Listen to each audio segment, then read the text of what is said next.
What if everything you thought you knew about Meghan Markle's motherhood was a carefully crafted illusion? What if the most intimate and celebrated moment of her royal journey, the birth of Archie Harrison, never happened the way the palace told us? That's the chilling question now swirling around Buckingham Palace, Kensington insiders, and millions of royal watchers worldwide after Megyn Kelly's thunderous revelation. Kelly claims she has seen the hospital files, the official records, the documents that could shatter the Sussex fairy tale in one devastating blow. Records that allegedly prove Meghan Markle was never admitted to deliver her son. Imagine that for a second. If those records are real, then it wasn't Meghan who gave birth to Archie. Someone else carried him into the world. Someone whose identity has been hidden in shadows for years. This is not just gossip. This is a direct challenge to the very foundations of Meghan and Harry's story. Their carefully guarded narrative, their brand, their truth. And it all starts with one question. Why would someone as high-profile and controversial as Megyn Kelly risk her reputation, her career, and her credibility on a claim so explosive? Would she gamble at all if she wasn't holding something solid in her hands? Before we continue, please hit the like button, subscribe to the channel, and turn on the notification bell for updates. Let's step back for a moment. Think about how royal births usually work. We've seen it before, haven't we? Princess Diana, glowing outside St. Mary's Hospital, proudly cradling baby William and later Harry. Kate Middleton, smiling through exhaustion, presenting George, Charlotte, and Louis to the world on those iconic steps. These were not just births. They were historic moments. Carefully orchestrated but undeniably real. Cameras flashing, nurses peeking through doors, the entire world bearing witness to a living tradition. But Meghan's story? It broke every pattern. No hospital steps. No cheering crowds. No raw moment of exhaustion turned into triumph. Instead, the palace released vague statements, confusing timelines, and an oddly staged introduction of Archie that felt more like a photo shoot than a proud moment of motherhood. Do you remember that? The world expected Meghan to walk out of a hospital, glowing but tired, her baby wrapped in a blanket.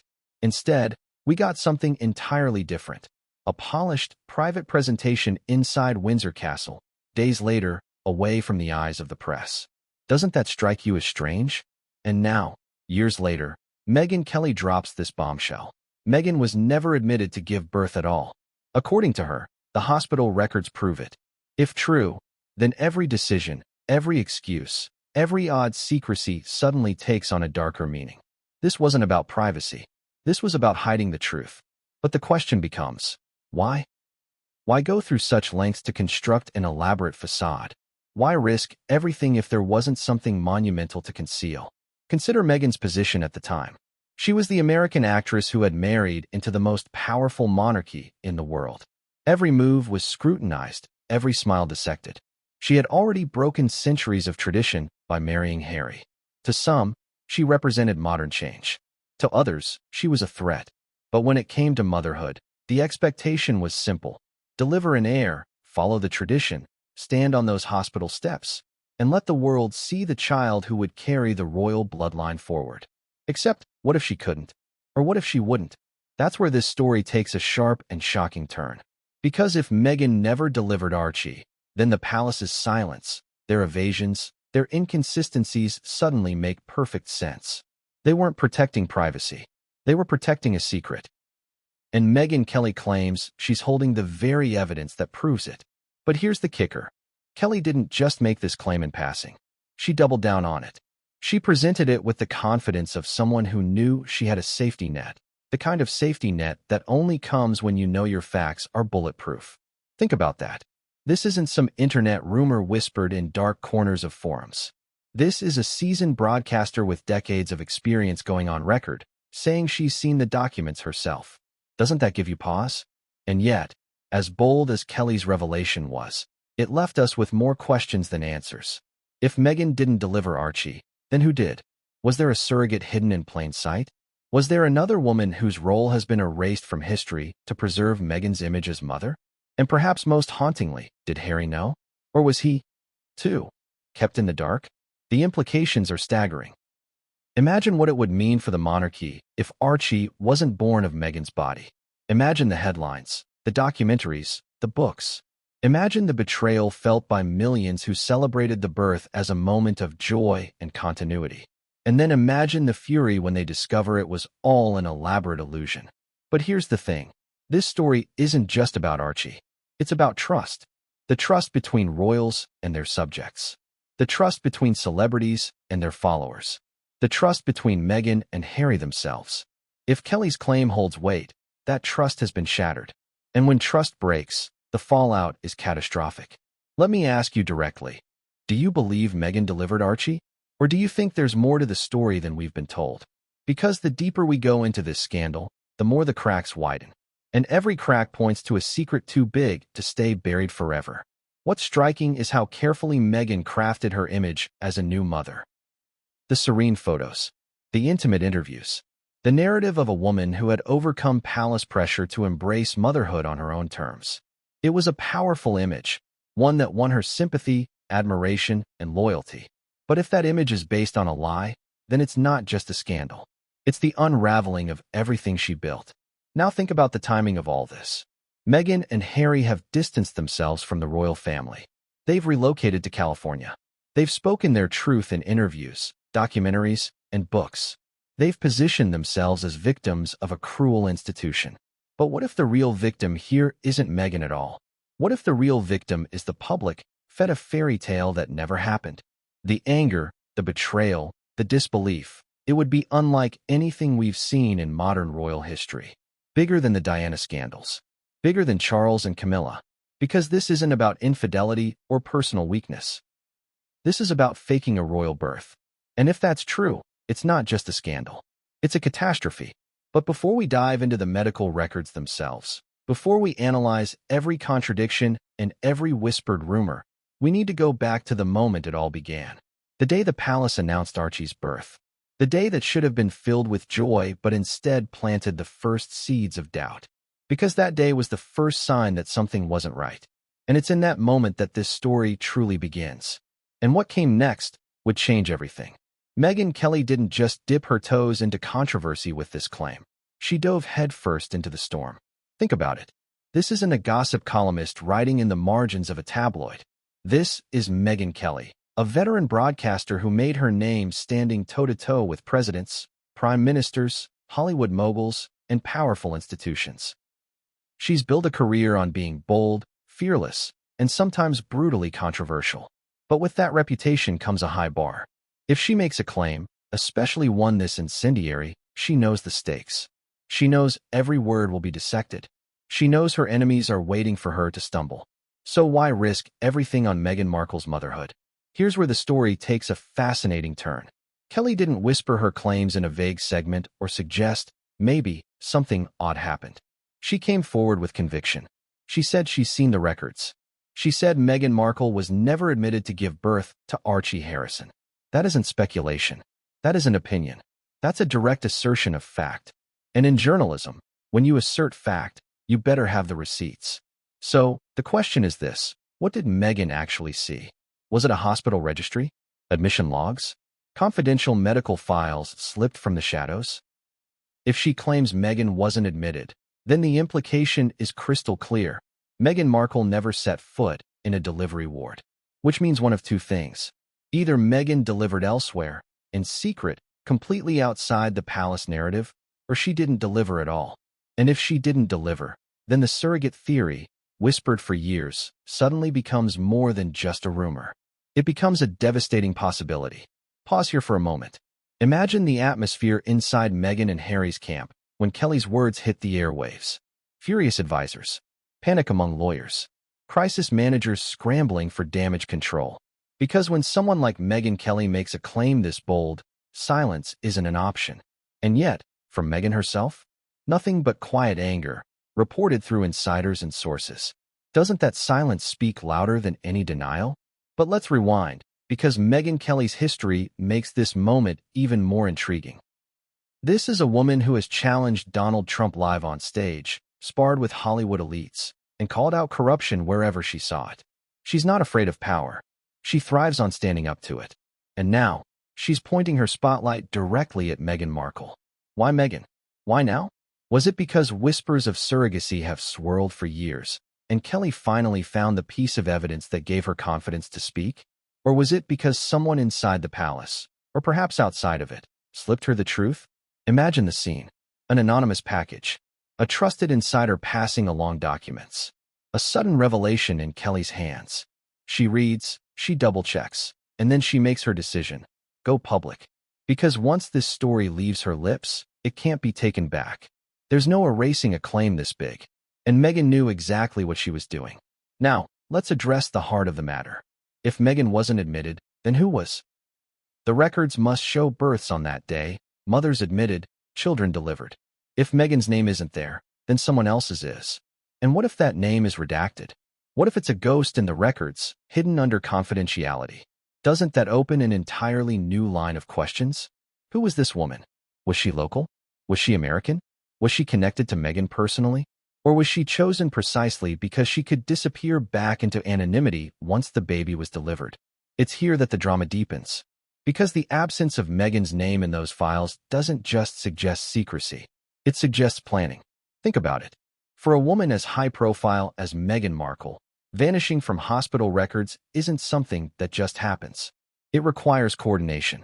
It requires a deliberate effort to scrub, hide, or redirect. And who has the power to orchestrate that? Not Meghan alone. Not Harry alone. This points to a wider net. Palace officials, medical staff sworn to silence, perhaps even legal frameworks that ensured nothing would leak. Doesn't that sound less like privacy and more like a cover-up? And then there's the emotional side. Imagine Harry, a man whose entire life has been dictated by tradition, by appearances, by protocol. Now, his wife is accused of faking the most sacred tradition of all, bringing forth an heir. Would he have agreed to it? Would he have supported it? Or is there a darker truth, that Harry himself was blindsided, caught in a web of deceit he couldn't escape from? That's the haunting question Megyn Kelly's revelation stirs. Because if Harry knew, then he's complicit. If he didn't, then he's a victim. Either way, the fallout is catastrophic. And here's where Kelly's boldness cuts even deeper. By putting this out there, she's forcing the royal family into an impossible position. Stay silent, and the rumor grows louder. Deny it, and risk proof emerging that makes them liars. Confirm it, and admit to the greatest deception in modern royal history. Every option is a trap, and Kelly knew it. But what makes her words even more dangerous is timing. In an era when Meghan and Harry are already losing public favor, when their projects are floundering, when the world is questioning their credibility, this revelation isn't just another scandal. It's a wrecking ball aimed at the foundation of their brand. If Meghan isn't Archie's biological mother, then what happens to their carefully constructed story of family, resilience, and love? It collapses. Let me ask you, why do you think Megyn Kelly chose now to say it? Could it be that new evidence has come to light? Could it be that she knows something the rest of us don't? Something so damning that silence was no longer an option? Or is she the messenger for someone else, someone pulling strings behind the scenes? And yet, the most chilling part isn't Kelly's revelation itself. It's the silence that followed. No lawsuit, no strong denial, just whispers of fury and threats of considering options. But where's the outrage? Where's Meghan on camera, slamming the claims as lies? Where's Harry, defending his wife with fire in his eyes? Instead, there's quiet. And in scandals like this, quiet is deadly. Quiet means there's something to hide. But Meghan's bombshell was only the first strike. What came next wasn't just shocking. It dragged the palace, the media, and Meghan herself into a whirlwind none of them were prepared to face. Because as bold as her comments were, they weren't the whole story. They were just the beginning. And the evidence that followed, well, no one saw it coming. The day of Archie Harrison's birth announcement should have been a moment of unity, celebration, and tradition. Instead, it became one of the strangest, most suspicious royal events in modern history. Let's revisit that day. Because what the palace told us, and what actually unfolded, were two very different things. On May 6, 2019, Buckingham Palace announced that Meghan Markle had gone into labor. Just a short while later, barely enough time for the process of labor and delivery, another announcement dropped. The baby had already been born. Now stop for a second. Doesn't that strike you as odd? The palace was behind schedule, ahead of schedule, and completely contradictory all in the same breath.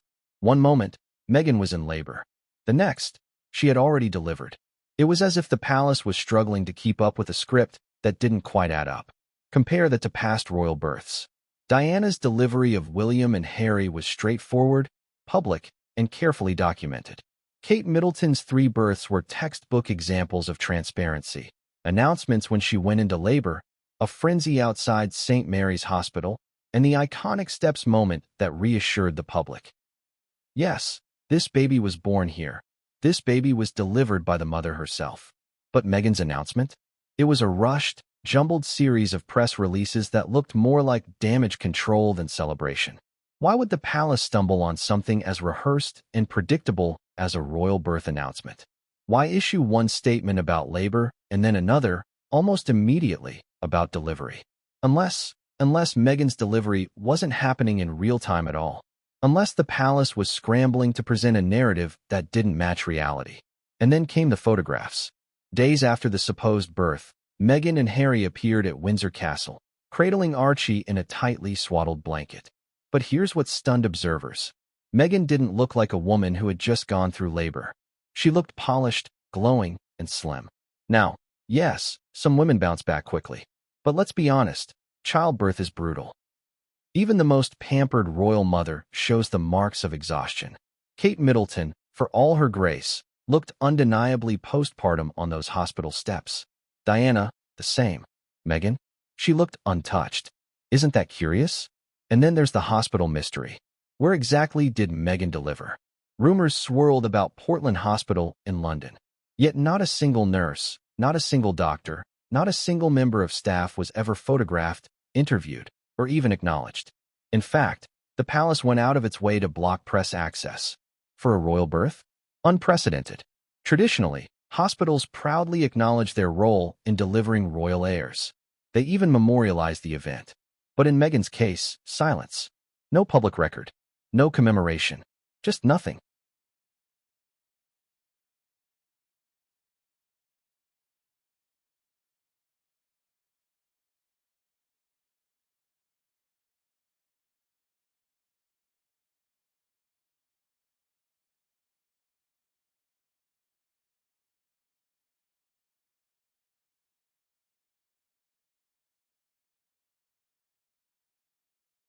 Think back to the wording of the official statement. Her Royal Highness the Duchess of Sussex was safely delivered of a son. Read that carefully. Was safely delivered of a son. Not gave birth. Not delivered her son. The wording is passive, clinical, and strangely detached. Almost as if it was crafted to avoid saying something it couldn't say. Doesn't that raise the hairs on the back of your neck? And here's where it gets even stranger. The birth certificate. When it was finally released, it listed Portland Hospital as the place of birth. But the timing of its release raised eyebrows. Why the delay? If everything was straightforward, why not release it immediately, as had been done for William's children? Why stall? Was there something to scrub? Something to coordinate? This secrecy had consequences. Almost immediately, the internet exploded with theories. Moon bump videos went viral, analyzing Meghan's changing belly size. Photos were dissected, showing her supposed bump slipping or shifting at odd angles. Clips from public appearances were slowed down, frame by frame, showing inconsistencies. Was it all coincidence? Or was it visual proof that Meghan wasn't carrying Archie herself? And let's not forget Harry's behavior. When asked about the birth, he appeared nervous, even confused. In a statement to the press, he called the birth amazing, but his words were scattered. He rambled about how any woman does what they do is beyond comprehension. His body language was off, his tone strained. He looked like a man struggling to hold a script, not a man overwhelmed with joy. Why the awkwardness? Why the hesitancy? Could it be that even he was uneasy with the story being told? Now here's the kicker. When Meghan and Harry presented Archie at Windsor Castle, it wasn't just unusual that Meghan looked untouched. It was also odd how tightly swaddled Archie was. His face barely visible, his body concealed. With William and Kate, we saw the babies, tiny, wriggling, but undeniably real. With Meghan and Harry, it was as though Archie was hidden from scrutiny. Was it protection from the press, as they claimed? Or was it another layer of the illusion, a way to control what the public saw, and more importantly, what the public didn't? The contradictions piled up. The secrecy grew thicker, and instead of clarifying, Meghan and Harry doubled down. They refused to engage, refused to explain. Every time they were asked, they sidestepped. Every time the press pressed harder, they pulled further away, which only fueled suspicion. Because in scandals like this, silence doesn't kill the rumor. It feeds it. But here's where things turn darker. Because behind the palace walls, whispers began. Staff who had once smiled politely now murmured doubts. Journalists who had covered royal births for decades started to question the inconsistencies. And then, in hushed tones, one word began circulating. Surrogate. Could it be that Meghan and Harry used a surrogate, but presented the birth as Meghan's own? Could that explain the secrecy, the contradictions, the odd wording, the lack of evidence? And if that's true, then Megyn Kelly's claim isn't just shocking. It's the missing puzzle piece. Because if Meghan never appeared in those hospital records, it's because she never delivered, which means someone else did. Someone carefully erased from the story. But who? Who was this woman, this shadow figure who carried Archie Harrison into the world? And why has her name never surfaced? Could she be closer to Meghan than we realize? Could she even still be in Meghan's life, hiding in plain sight? The truth, as we'll see, is even more twisted than anyone imagined. Because the medical records don't just tell us Meghan wasn't admitted. They point directly to the existence of another woman. And the moment her role comes to light, the story of Archie's birth will never look the same again. And what those records reveal next is the revelation that turns suspicion into scandal. Medical records. Two words that sound dry, routine, bureaucratic. But in this case, they are dynamite. They are the kind of documents that can topple carefully spun narratives, undo years of media manipulation, and expose secrets powerful people thought they had buried forever. When Megyn Kelly said she had seen hospital files proving Meghan Markle was never admitted to deliver Archie Harrison, she wasn't just making noise. She was holding up a match to a mountain of gasoline. Think about what medical records represent. They are the ultimate receipts. Cold, clinical, time-stamped evidence. They don't bend to PR spin. They don't change with a smiling interview or a carefully worded palace statement. Either a patient is admitted or she isn't. Either her name is there, in black and white, or it's not. And according to Kelly, Meghan's name wasn't there. Not on the admission list. Not in the delivery notes. Nowhere. Let's pause here and consider the implications. If Meghan never checked in, then every announcement, every press release, every photo that followed was built on a foundation of lies. And yet the palace and Meghan's team pushed the story anyway. Why? Why construct such a fragile web when they had to know that one leak, one piece of paperwork, could bring it all crashing down? Was it arrogance? Desperation? Or something even more sinister? The records, Kelly claimed, didn't just show the absence of Meghan's name. They showed something else. Entries for births that took place that day, mothers admitted, babies delivered. Which means Archie was not a ghost. He was born. But to whom? That is the question that burns at the core of this scandal. If Meghan's name wasn't on those forms, then someone else's was. A woman who has never been acknowledged, never been thanked, never been allowed to step forward. A woman who carried the future of the Sussexes in her womb, only to be erased from history.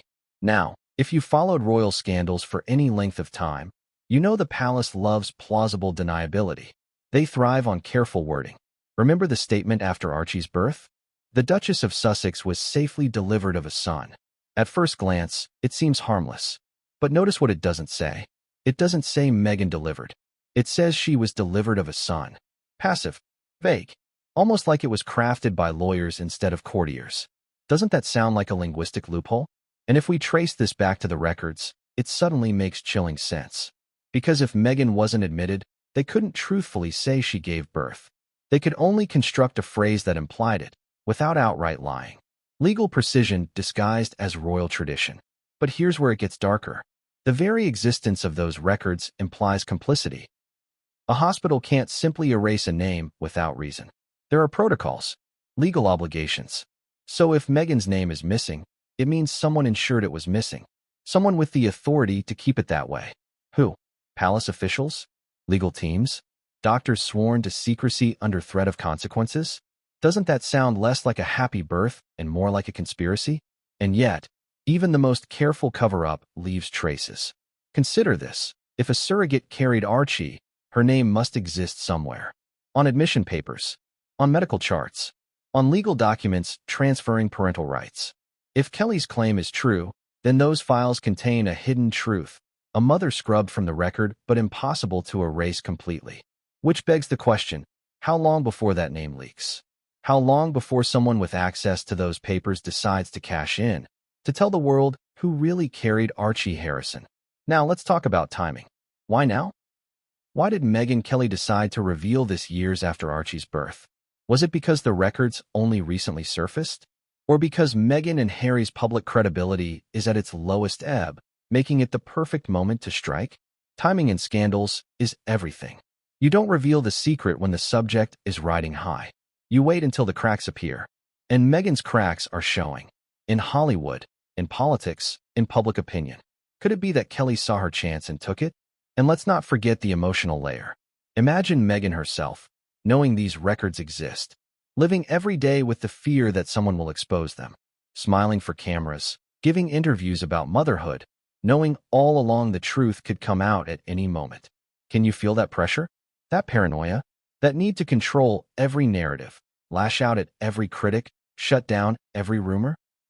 Suddenly, Meghan's defensiveness, her attacks on the media, her obsession with her truth, make a lot more sense, don't they? But the records raise another haunting possibility. Did Harry know? Was he in the room when those papers were signed? Did he shake hands with the doctors, thank the staff, thank the woman who carried his son? Or was he kept in the dark, told only what he needed to know? If Harry knew, then he's complicit in the deception. If he didn't, then he's a victim, a man whose wife and palace officials conspired to fool even him. Which version do you think is worse? And here's a final chilling thought. If the records prove Meghan never delivered Archie, then what about Lilibet? Another child, another oddly secretive birth, another set of vague announcements. If one royal birth is exposed as fabricated, every royal birth connected to Meghan comes under suspicion. One lie metastasizes into many. One forged narrative collapses into scandal after scandal. So now we stand at a crossroads. On one side, the official story, polished, perfect, and increasingly fragile. On the other, the medical records, stark, unyielding, and devastating. If Kelly's claim is true, then the truth is no longer a matter of speculation. It's documented, proven, waiting for the day it explodes into public view. But here's the twist. Those records don't just whisper the truth. They scream it. And among the names, the dates, the signatures, there lies a clue so shocking it doesn't just expose Meghan. It points directly to the woman who really carried Archie, a woman the palace never wanted us to know about. And when that name is revealed, the entire illusion crumbles. Every illusion has a shadow, and in the case of Archie Harrison's birth, that shadow belongs to the woman the palace never wanted us to see. If Meghan Markle wasn't admitted to deliver Archie, then someone else was. Someone whose womb carried the future of the Sussex line. Someone who was erased from the narrative so Meghan could present herself as the proud, glowing mother. And the question that rattles through every whisper in royal circles is simple. Who was she? Let's start with the obvious. If Megyn Kelly is correct, then there was a surrogate. That word alone shakes the foundations of the Sussex story. Surrogacy is not shameful.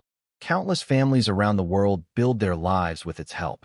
But here, in the gilded halls of royalty, it becomes something else entirely. Because if a surrogate carried Archie, the palace and Meghan didn't treat it as a medical decision. They treated it as a state secret. And that secrecy turns a personal choice into a scandal. Now imagine the logistics. A surrogate pregnancy isn't something that happens in isolation.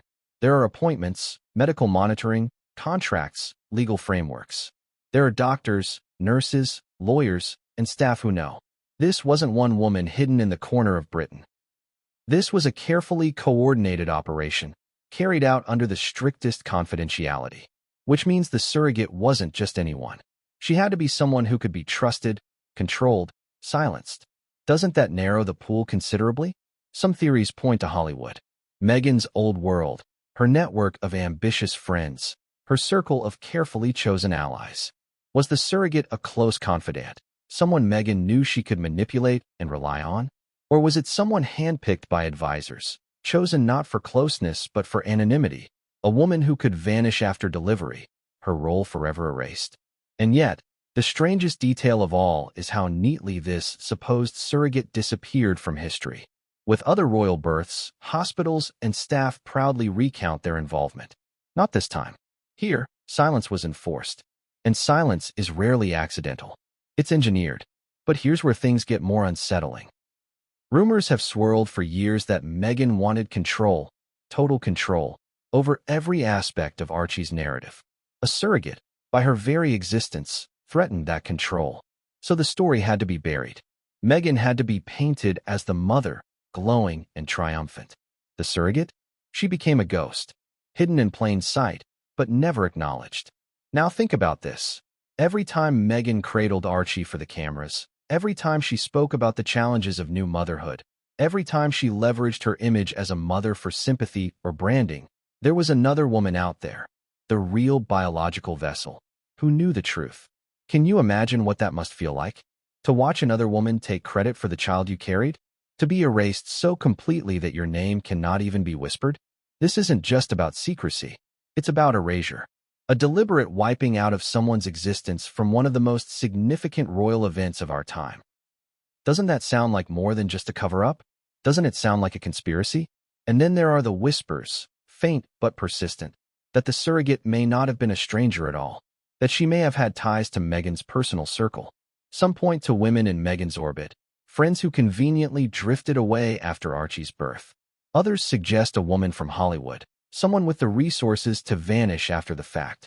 Still others hint at a connection far closer, a link so intimate that its revelation would send shockwaves through both Meghan's family and Harry's. But here's the critical detail. If a surrogate carried Archie, her identity isn't just a footnote. It's the key. The key to understanding why Meghan and Harry built such an impenetrable wall of secrecy. Because if the woman is revealed, then so is the lie. And once the lie is exposed, every word Meghan has spoken about motherhood, every tear shed in interviews, every heartfelt anecdote collapses into dust. Now, let's not forget the palace's role in this. They had to know. The courtiers, the officials, the aides who live and breathe protocol. They had to be aware that Meghan wasn't admitted. They had to see the gaps, the contradictions, which means they didn't just allow this illusion. They facilitated it. They propped it up. They chose to protect Meghan, or perhaps to protect the monarchy itself, from the truth leaking out. But why? Was it fear of public outrage? Fear that Archie's legitimacy as a royal heir would be questioned? Or was it simply an attempt to avoid humiliation on a global scale? And yet, covering up a surrogate doesn't erase her. It only pushes her deeper into the shadows. And shadows have a way of moving, of growing, of eventually breaking into the light. All it takes is one slip. One former nurse who talks. One staffer who leaks. One journalist who finds the missing thread and pulls it. And suddenly, the entire tapestry unravels. Picture it. Meghan at Windsor Castle, proudly introducing Archie. Harry beside her, nervous but smiling. Cameras flashing. The world cooing. And somewhere else, far from the cameras, a woman watches. The woman whose body endured 9 months of pregnancy. The woman who delivered Archie into this world. The woman who has been scrubbed from the story. That image, 2 women, one in the spotlight, one erased, haunts every aspect of this scandal. And here's where the contradictions become unbearable. Because if Meghan never delivered Archie, then every single detail of that birth announcement, the odd wording, the conflicting timelines, the polished photo shoot instead of the hospital steps, all of it suddenly makes sense. It wasn't sloppiness. It was strategy. A carefully constructed illusion designed to conceal the most dangerous truth of all. Meghan Markle wasn't Archie's biological mother. But here's the twist. As bold as it is to suggest a surrogate, there's an even darker question that follows. If Meghan wasn't the mother, then whose DNA runs in Archie's veins? Was it still Meghan's egg, Harry's sperm, and the surrogate simply the carrier? Or does the truth cut deeper, with Archie being the biological child of another woman entirely? Because if that's the case, if Archie is not Meghan's by blood, then we are not just looking at a scandal of secrecy. We are looking at a scandal of identity. A scandal that calls into question not just Meghan's motherhood, but Archie's place in the royal line itself.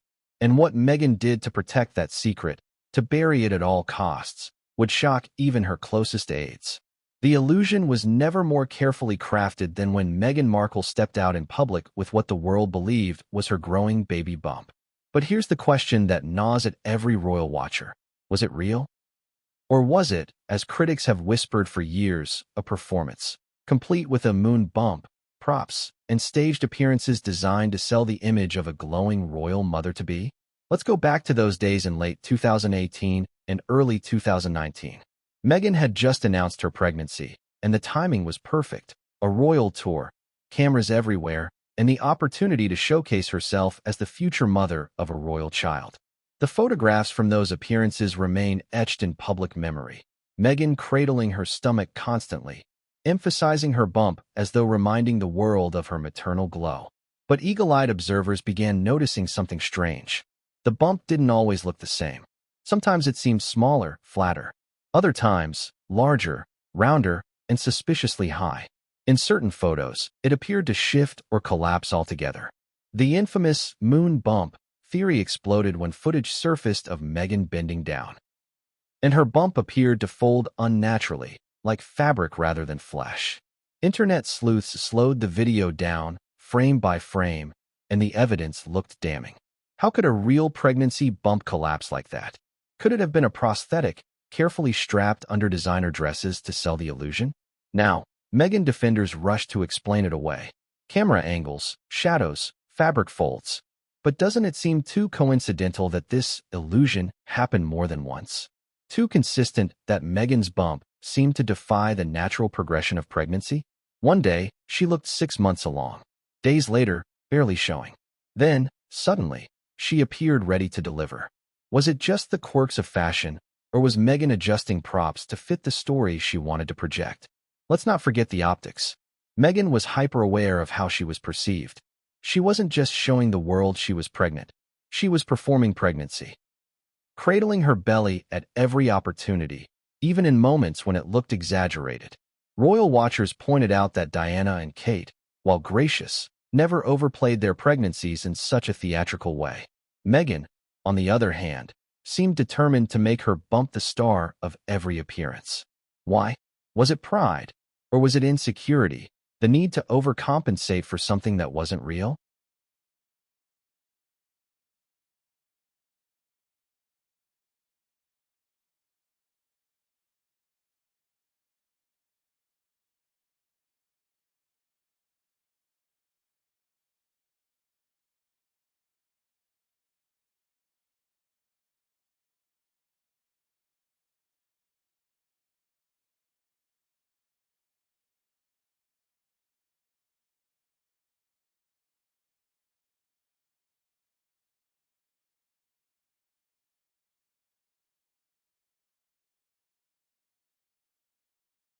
Look closely at his interviews after Archie's birth.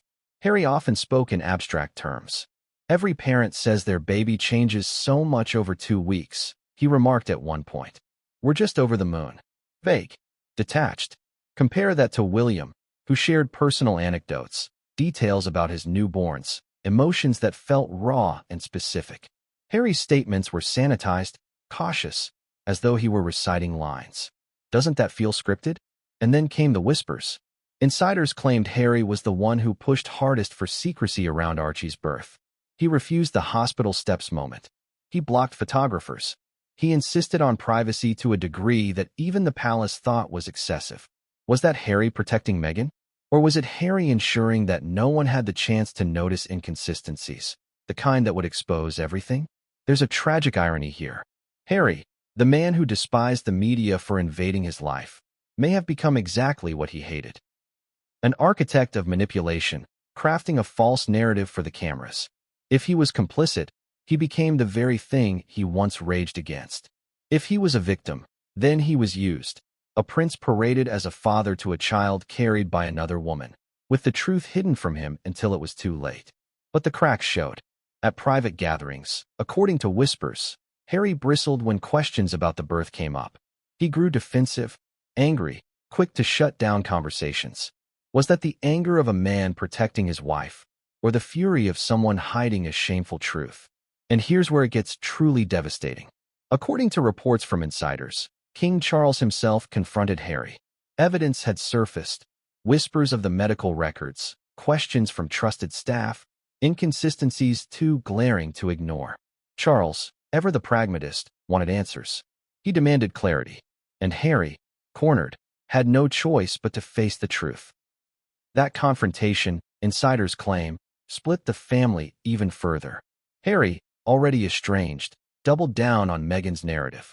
Charles, furious, retreated into silence. And the rift widened into a chasm. Because if Harry admitted the truth to his father, then the monarchy was standing on quicksand. And if he denied it, then Charles was left with a son he could no longer fully trust. Now imagine that moment. A father, a son, the weight of centuries pressing down on their shoulders. Charles demanding answers. Harry torn between loyalty to his wife and honesty to his bloodline. What do you think he chose? The answer to that question is the heartbeat of this scandal. Because if Harry sided with Meghan, he became an accomplice. If he wavered, he risked the monarchy itself. And in that impossible choice, the future of the royal family was rewritten. But Charles wasn't done. If there were doubts about Archie's parentage, then only one thing could settle it. Only one act could cut through secrecy, illusions, and rumors. A secret DNA test. And when the results came back, the truth was more devastating than anyone inside the palace dared to imagine. The palace is no stranger to scandal. From Edward VIII abdicating for Wallis Simpson, to Diana's tragic tell-all, to the relentless affairs, divorces, and family feuds that have plagued the Windsors for decades, the monarchy has always survived.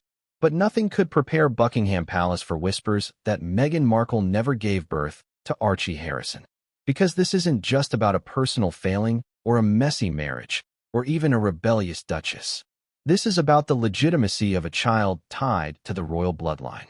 And King Charles, the man who waited his entire life for the throne, was suddenly faced with a nightmare that could shake the institution to its core. Let's set the scene. Behind the gilded gates and carefully polished statements, tension was boiling. Staff were whispering about inconsistencies. Journalists were pushing questions the palace couldn't answer. And then came the bombshell. Evidence suggesting Meghan was never admitted to a hospital, never delivered Archie. For Charles, this wasn't just scandalous gossip. It was a potential constitutional crisis. Because here's the truth no one says out loud. The monarchy isn't just pomp and ceremony. It's about lineage. It's about the bloodline. It's about who carries the DNA that traces back through centuries of kings and queens. If Archie wasn't biologically Meghan's, or worse, if he wasn't biologically Harry's, then his place in the royal story is fatally compromised. And Charles, newly crowned and desperate to secure the future of the crown, couldn't ignore it. Think about Charles's perspective. He had already endured the humiliation of Diana's tell-all interview. He had weathered Camilla being called the most hated woman in Britain. He had seen his younger son flee to California, dragging the family name through mud on Netflix, Oprah, and every platform that would pay for their truth. And now, as if that weren't enough, here was a claim that his grandson's very existence was shrouded in lies. Doesn't that sound like the nightmare that keeps kings awake at night? The palace has a playbook for scandal. Deny, distract, delay.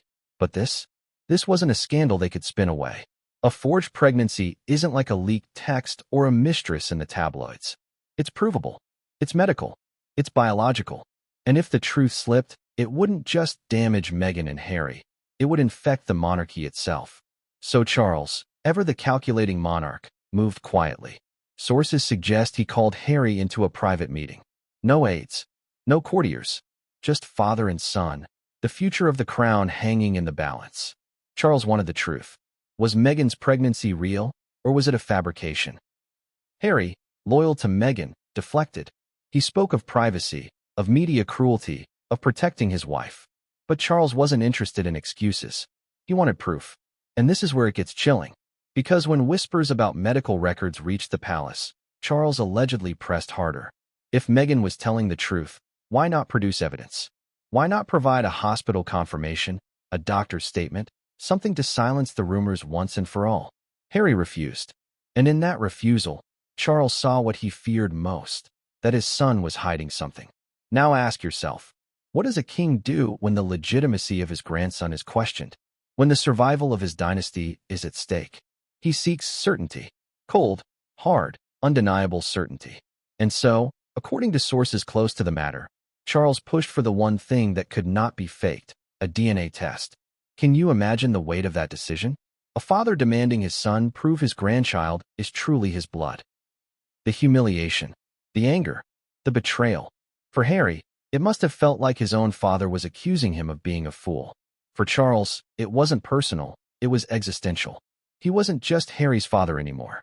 He was the King of England, protector of the monarchy. And if that meant forcing Harry's hand, so be it. Inside the palace, the secrecy grew suffocating. Very few knew of Charles's demand. Fewer still knew the steps that followed.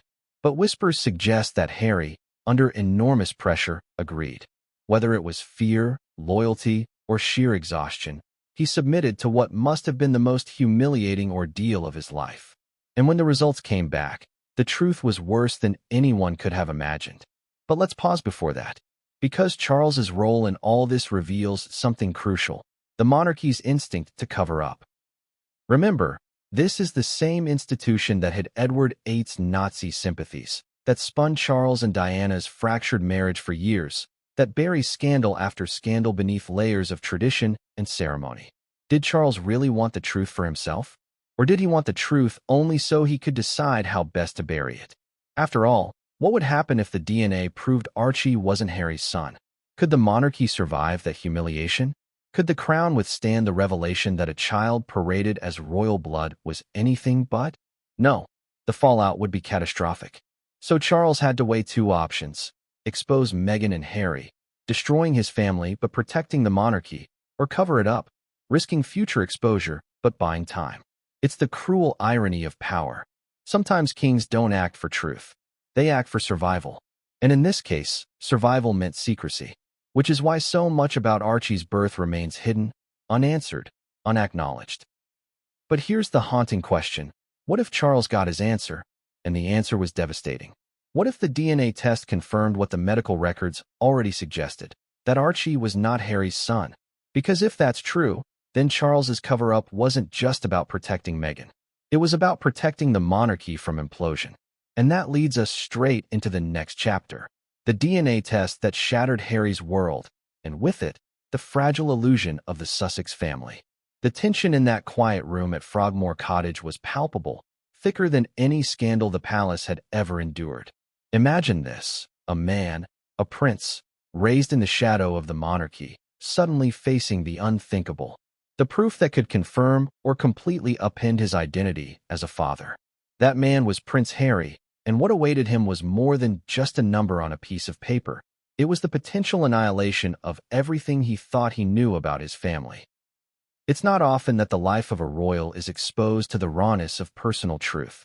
For centuries, royalty has been shielded by protocols, courtiers, and tradition. But Harry had willingly stepped into the storm of media scrutiny when he and Meghan left the United Kingdom, seeking a life that was, ironically, less royal but far more public. And now, in what could only be described as the ultimate irony, that same scrutiny had followed him home, wrapped inside sealed envelopes and confidential hospital memos. Sources close to the matter claimed that the palace, or rather King Charles himself, pushed for the test under the guise of family concern. On one hand, it's a loving father making sure his grandchild is truly part of the bloodline. On the other, it's a calculated move to protect the crown from a potential scandal of unprecedented proportions. In Harry's world, love and politics were now impossibly intertwined, leaving him trapped between his loyalty to Meghan and the demands of the monarchy. The moment of the test was shrouded in secrecy. Few people knew it was happening, and those who did were sworn to silence under penalties even more severe than any tabloid exposure could bring.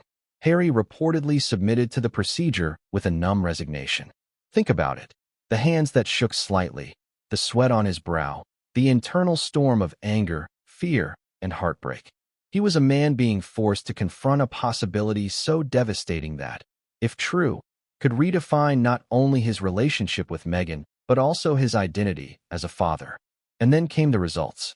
The initial envelope was delivered discreetly. The instructions were clear: open it alone. No one else could witness the revelation. No leaks could be allowed. Harry, trembling, slit the edge of the envelope. Inside, the numbers stared back at him. Numbers that would forever alter the narrative of his life. The results confirmed what many had feared. The DNA did not match. Archie Harrison was not Harry's biological son. Pause for a moment and let that sink in. The son he had cradled, nurtured, and fought for in the public eye. The child he called his own was genetically, biologically someone else's. Every memory, every laugh, every tear felt suddenly distant, like they belonged to someone else. For Harry, it was more than shock. It was betrayal, not just of trust in Meghan, though that feeling was undeniable. It was betrayal of his own understanding of family, of fatherhood, of loyalty. How could the person he loved so fiercely be part of a secret that stripped him of the most fundamental connection a man could have, the bond between father and child? Yet, the emotional weight didn't end there. Because in the palace, the revelation was different. For King Charles, the truth was a weapon and a shield. A weapon against potential public humiliation and a shield protecting the monarchy's future. He now held the undeniable proof that could control the narrative. And in that power lay an almost cruel leverage over Harry and Meghan, binding them tighter than any royal edict ever could.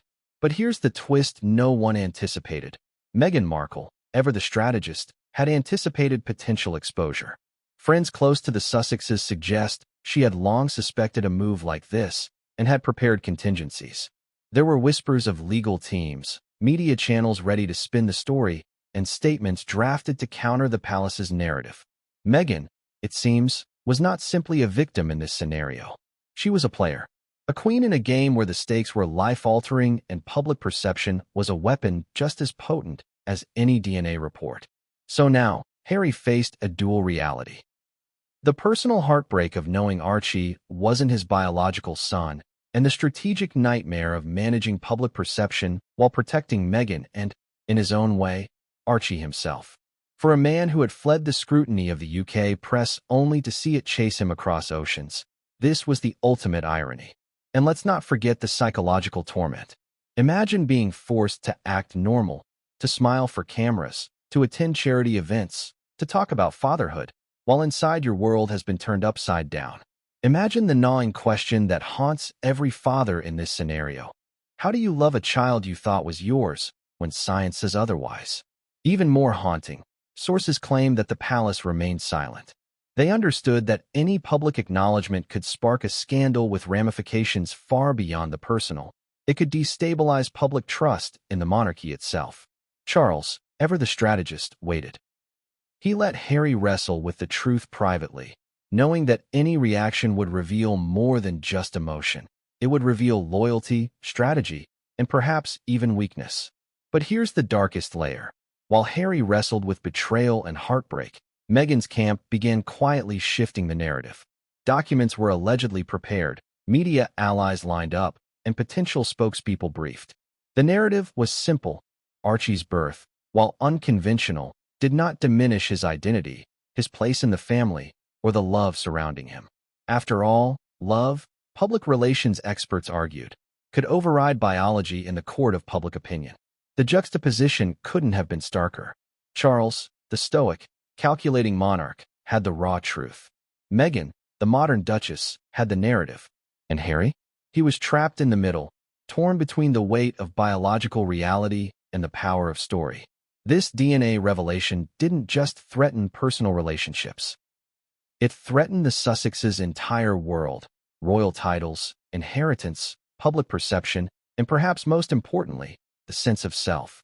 How does a prince, raised to uphold tradition and duty, reconcile the very foundation of his family being a carefully constructed illusion? And just as Harry began to contemplate his next move, the first media leaks started surfacing, subtle, almost imperceptible hints in articles and blogs, meant to test public reaction. It was a chess game, each piece moving silently yet with immense consequence. The palace watched, Meghan's camp watched, and the world was oblivious to the seismic storm brewing just beneath the surface. But the real question lingered, echoing in the halls of Frogmore and Buckingham alike. If Archie wasn't Harry's biological son, then who was? And what lengths had been taken to cover up the truth until now? Because in a story like this, the first revelation is never the last. And what came next would plunge Harry, Meghan, and the entire royal family into a whirlwind of secrets, betrayal, and shocking exposure that no one could have anticipated. And that's exactly where we pick up in the next chapter.